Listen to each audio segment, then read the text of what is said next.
en başa vuran. Hayır. Gel. Hayır, vallahi yok. Valla kardeş.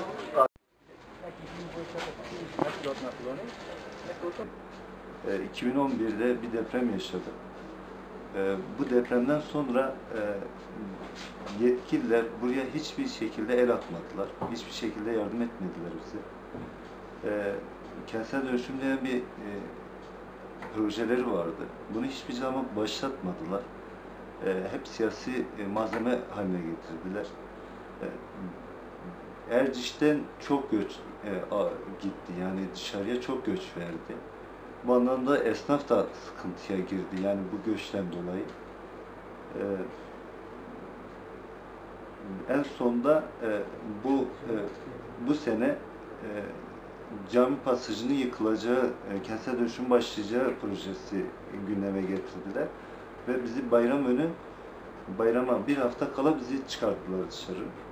Yani pasajdan dışarı çıkardılar. Bize hiçbir şekilde devlet tarafından hiç bize bir yardım gelmedi. Kaymakamlığa gittik, işte buradaki sivil toplum kuruluşlarına gittik, ilçe teşkilatlarına gittik. Hiçbiri bize yardımcı olmadı. Bu anlamda belediye bize yardımcı oldu. Bize yer tesis etti, bizleri işte getirdi, yerleştirdi. Bu anlamda işte belediye çok teşekkür ediyoruz bu anlamda. 1995 yılından beri Büyükçami Pasajı'nda dükkan işletiyorum.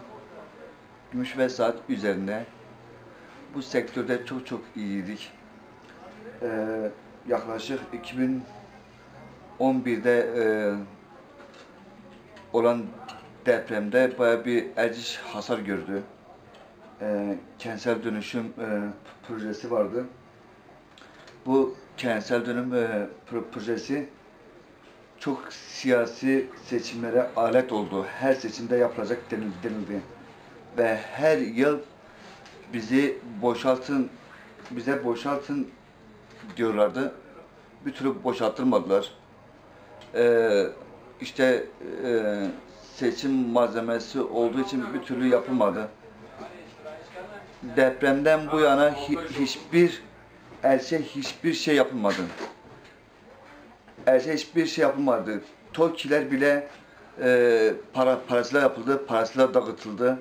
O gelen yardımların hiçbir tanesi bir kişiye yaramadı. İşte sürekli sosyal medyada, televizyonlarda işte depremzedelere evler yapıldı, dağıtıldı deniliyor. Ve o evleri şu anda çarşı merkezinde 3+1 180 metrekare evi 80-85 lira alabilirken dağın başında bedava yere yaptıkları TOKİ'yi 85'e millete verdiler. Şimdi Ramazan bayramına kaç gün var? Bir hafta var. Yok. Ve bizi boşaltan şu anki halimize bakın. Tüm Türkiye'deki herkes cayır iş yaparken biz burada günlerdir eşya diziyoruz. Kaymakam Bey bir ay önceden bize kağıt gönderdi, boşaltın denildi. Yer tesis edilmeden. Biz orada 40 dükkandık, hiçbir şekilde yer tesis edilmeden bize boşaltacağımızı söylediler. Biz gelecek yerimiz yoktu. Kiralar burada yani iş yeri sahipleri, dükkan sahipleri aylık 500 lira olan bir dükkan şu anda 2,5-3 milyardır Erciş'te. Ve son iki gün kala belediyeye gittik. Belediye başkanımız, Sayın Belediye Başkanı Vekilimiz Güler Hanım ilgilendi bizimle. Bize en kısa zamanda yer tahsis etti. Cami pasajının hepsine teker işte bu dükkanları tahsis etti, verdi. Bu anlamda belediyeye çok teşekkür ediyoruz. Sunulan projeler daha güzel, daha cazip şehir merkeziydi. Ondan sonraki proje değişimleri, tekrar halka sunmaları, halkı tatmin etmemeleri, bununla ilgili bayağı bir sıkıntı yaşadık, bayağı bir sıkıntı yaşıyoruz. İşte bayram öncesi bizi buralara atmaları, tedbirsiz bir şekilde, herhangi bir tedbir almadan oyalama haliyle hala devam ediyor. Bizim burada kaç yıl kalacağımız bile muamma.